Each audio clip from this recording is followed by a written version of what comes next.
Age doesn't matter. Iyan ang pagtubod kan mga paratukdo magin sa pagheras ning kaaraman sa mga estudyante sa Sarong Community College sa Banwaan ning Goa, Camarines Sur.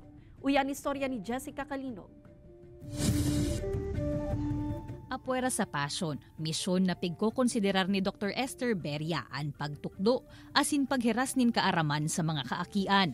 Taong 2014 kan si Dr. Beria, dagos nang magretiro sa pagtukdo nin Philosophy and Logic asin sa pagiging guidance counselor kan Partido State University. Alagad daing niya da talaga mabutasan ang pagtukdo. Makalihis nga ni ang 8 taon na retirement. Sa edad na 74, si Dr. Beria nasa atubangan liwat kan klase.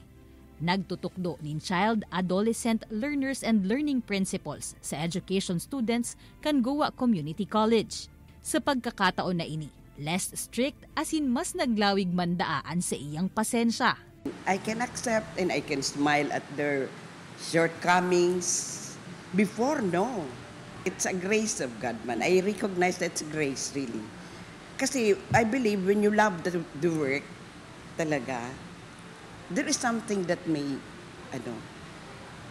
a great difference siguro, kang napiritan ka lang. 35 taon man na nagtukdo nin mathematics sa PARSU ang 63 anyos na si Noni Villarosa antes na magretiro kan taong 2020. Ngunyan, kaibanan liwat siya ni Dr. Beria sa pagtukdo sa parehong kolehiyo. Igwapa man, pero gusto ko talagang magluwas, magtukdo, siyempre. May difference kasi senior citizen na baya. Siyempre, ang preparation, madali ako papagal. Kasi primero, PWD ako. Sa lado kan mga estudyante, kumusta man daw na maandiran kan retired teachers? Okay man po ma'am, kasi po more on siya, kaya kada ko na po siya ning experience. Kumbaga sa mga experience niya po ma'am, naipapasa niya po sa MOOC. September 2022, kan opisyal na magpuon ang operasyon kan Goa Community College.